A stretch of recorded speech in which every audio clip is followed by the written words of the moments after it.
Alright, these two ones, this is wave, no that's play, and that's wave. They're labelled new wave and new play. I think that means they've got this new PCB in it, and I believe that means it has the Geelong Bluetooth chip there.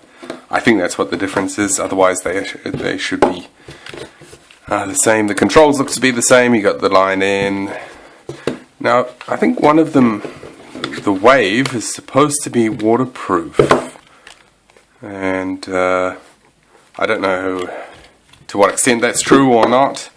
This one is possibly the same thing that's not, strictly speaking, waterproof. Although they look very similar, sockets appear to be maybe not identical, actually. Hard to say. Buttons are all okay there.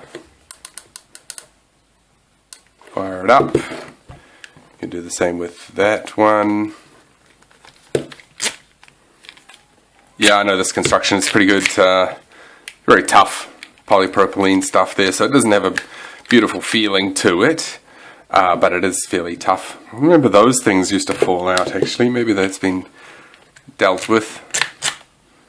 That could do with being popped in a little bit better, but never mind. I suspect that means that the cable is coiling down in here somewhere. Not just suspect, it definitely means that. And it is bending through here. It's probably okay. Just like clickety clack to it. That one's okay. Otherwise, it seems pretty good. Let's have a bit of a test and we'll see what we get for performance. Let's try this one. So these should also have the whatever it is, limited dB levels. Let's see what we get. Yeah, it has a little bit of noise. So say hello, it's max volume or something like that when we start it up. Actually, it's connected to this one, not this one. Ha, that's funny. That kind of means, well, we don't know exactly what it means, doesn't matter.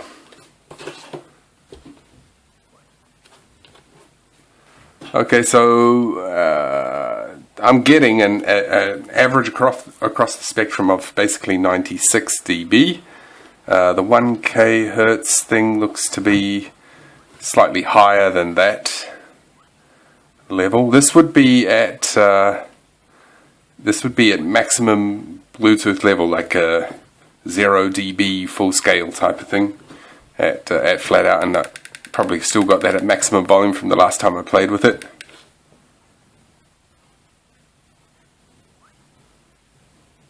Yes, we do. Store that curve, and if we double press, what do we get next? Yeah, we get this thing where the lights cycle 1, 2, 3, 4. That looks kind of familiar. It's like it was an old study mode idea. The bass is rolled off quite a lot.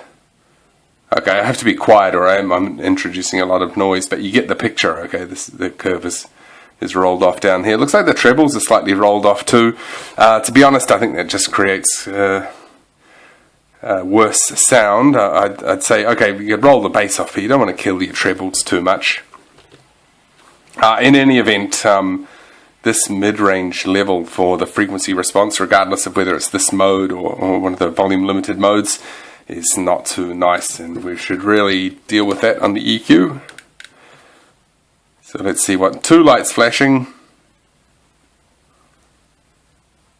Yeah, really super low levels, like 78 dB. I have to be really quiet or the sound of my voice is just louder than the device. So let's be quiet for a second and see if we can get a clean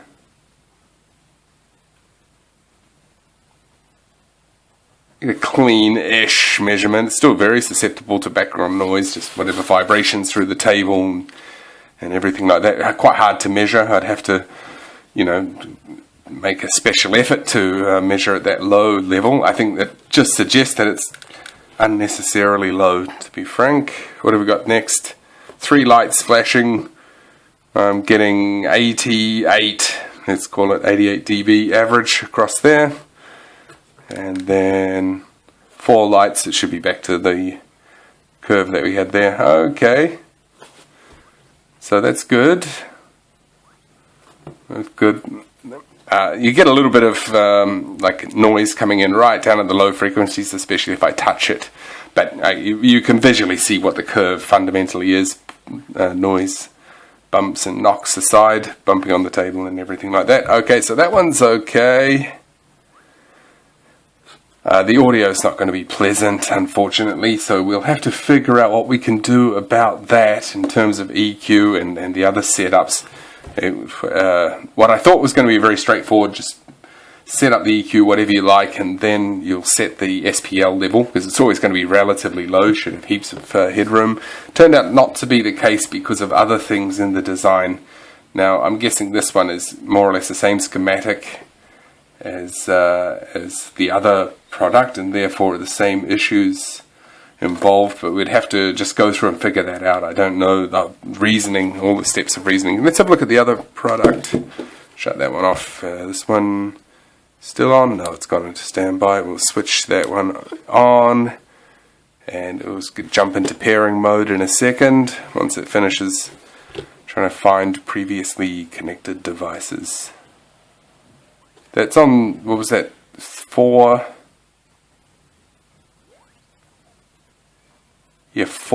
flashing lights. So the shape of the curve is a little bit different. I'm not too surprised, because this is the kind of thing that would be influenced by AirPad, especially you have these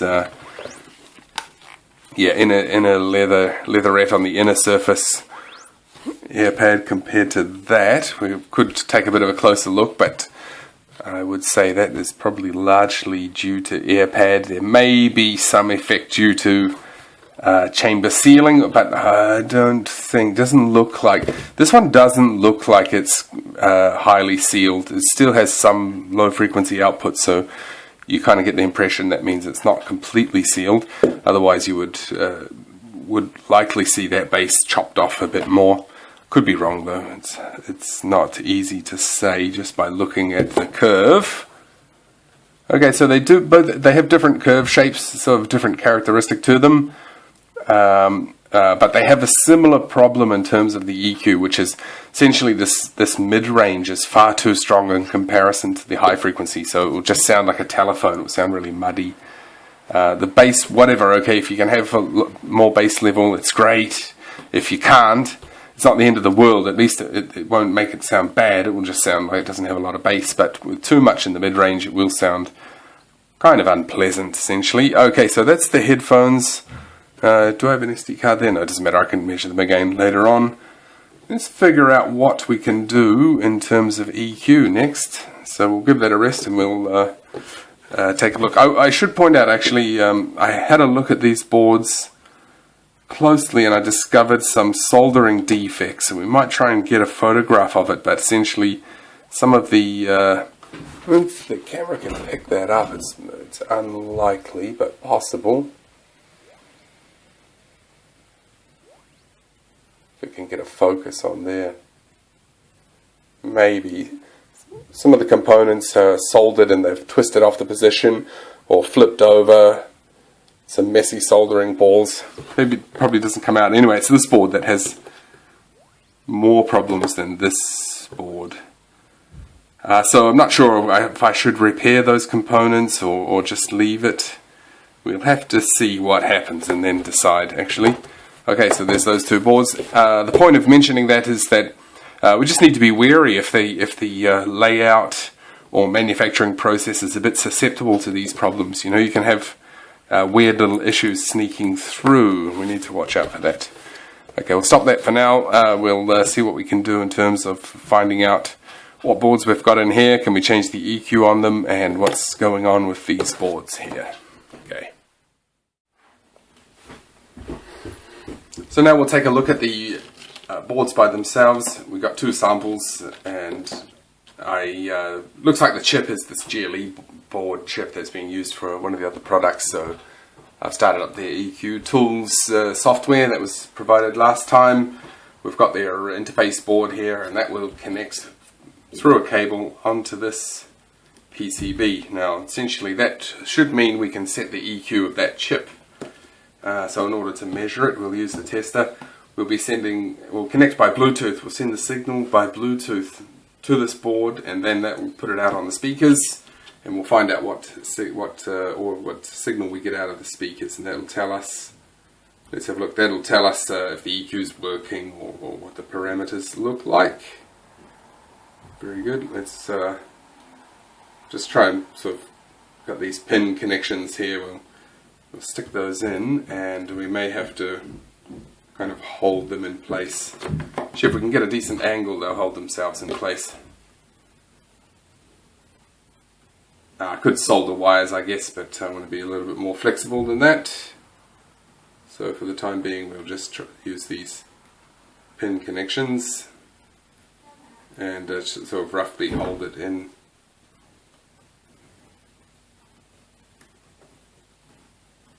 There we go, that looks good. We're going to need to connect a battery too, of course. That came unplugged. We'll get the battery in first. We'll put that into pairing mode. Hopefully switched on pairing mode. We'll start her up and we'll see if we can connect. Then we'll deal with these shoddy connections, which get our cable a bit more tidied up. Which one's the ground? There's the ground there in the middle. Get that battery out of the way. This is one speaker, and this one is the other speaker. There, now by rights we should be getting 2 sets of data out of that. We'll hold that in place. There we go, and we do. So what we get is basically a flat line. I'll just hold those connections on for the moment. What we see is essentially a flat line. A little bit messy, I guess. I'm playing around with it. It's not ideal. It's not an ideal connection, but good enough. And we're at 17.5 dB, minus 17.5 dB volts. It's going to be a little bit more than 100 millivolts, less than 150, so probably like 125 or something like that, I guess, millivolts of output. Okay, that looks good, and there's actually 2 channels there, and it's flat, and it should be flat because we haven't done anything on the EQ. Now let's try if we shuffle something around, say put a big notch in, upload it, and then we should see a notch here, and the data we don't. Are we connected there? Connected there? We'll try that again. Open the port, upload that data. It claims that it uploaded something, but we don't get any result out of it. These things can have a tendency to fail silently though. We'll reset it. Try that again.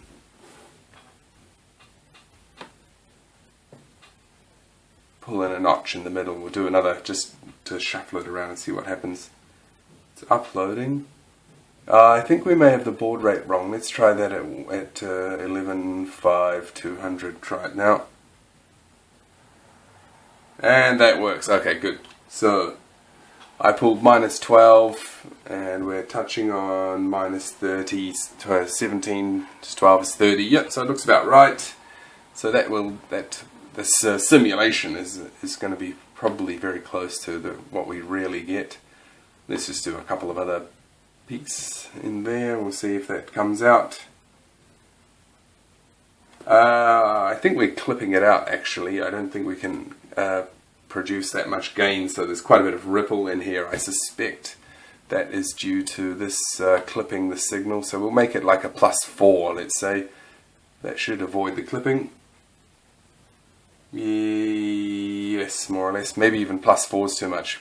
Potentially you can't really do any gain. Oh, that's still clipped. You can see by the shape actually this is terribly clipped. So, I mean, with all of these EQ things you can't really do plus gain. You can pretend to be plus, but all you do is shift the whole curve down to actually get it to be plus. Okay, so that looks like it works. We'll put it back to flat. Let's try what happens if are we at maximum volume. What if I push the volume plus button a few times? Nothing happens. What about the volume minus button? Nothing happens. What about mode switching both buttons? I'm doing the wrong board. Okay. Well, that makes sense. Alright. Bit of minus volume. No, nothing happens. Plus volume. No, nothing happens. Mode switching. Nothing happens. In fact, this keeps flashing as though it's in pairing mode. So perhaps there's no real software running on this board yet. It could just be in like a default setup.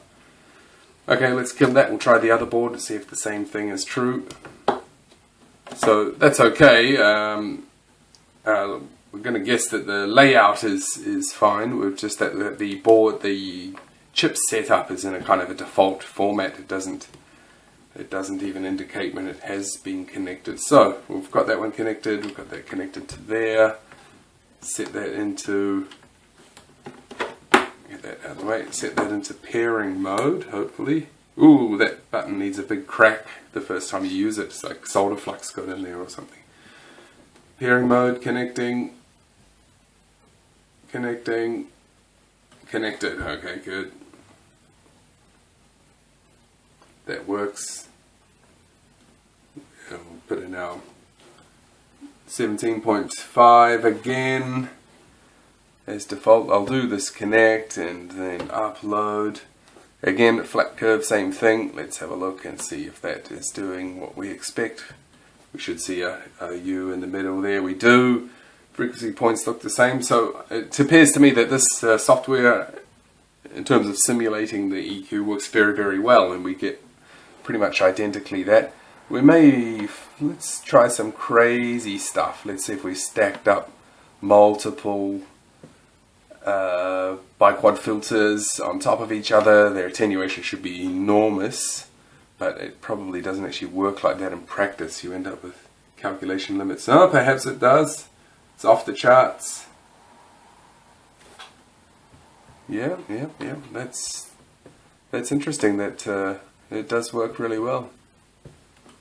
We'll put another notch in there. So we can really go to town with the EQ and get, EQ out whatever problems we have acoustically from the headsets. It's just this question of setting the levels right, and that is easier said than done because there's a few different points of view on it. So, okay, the boards are working, the software is in some sort of default format, this one the same. It just keeps flashing red and blue even although we are connected fine. But the EQ part is working, the plus minus volume doesn't seem to be working, and mode switching doesn't seem to be working, so we'll say that these are just eval boards for now. Yeah, that's fine. Double press. And that's switched off and it's gone. Okay, excellent. So the boards are working. We can play around with the EQ. We'll quickly grab one of the existing products. Well, sorry, one of the new samples. Let's say this one. I don't know. This says new wave. I don't know if it means it's got that board in it. Let's try it. We'll connect this up. We don't want to open it if we don't have to. I think it might be water sealed and it will spoil the acoustics reference if we do that. Don't know if you have to switch it on or not. I'll switch it on. It'll go into pairing mode. This should connect up to it. Once it reaches pairing mode. Hello? Hello? Anybody home? It connected to something. Maybe I have a phone that I was using. Let's have a look. Yes, it looked like it connected up to a phone instead. I'll get rid of that. That should go back into pairing mode and now he should get it. Yes, and I can hear the whit noise going there. Wind up the full volume. And then I'll make some fairly significant change here. Let's say we'll kill the high frequency, kill it, we'll attenuate it substantially. We'll sort of try and connect. It says connected successfully, but I think it just means this. Then upload, and no difference. Perhaps this is not the GLE board, or it is not set up to accept this data over serial. It doesn't tell you if it fails because it's just sending the data to this board, which looks fine. What happens after that, you have no idea. Okay, well maybe we will have to open one of either this one, or perhaps we'll open this one and find out what board's in there and why it's called new play. Then figure out if we can modify the EQ on one of these. That would be great. If not, we can do the old trick of modify one of these boards, send the line into that, etc. for a listen, although a little bit ugly. So good, that's what we wanted to establish in this round.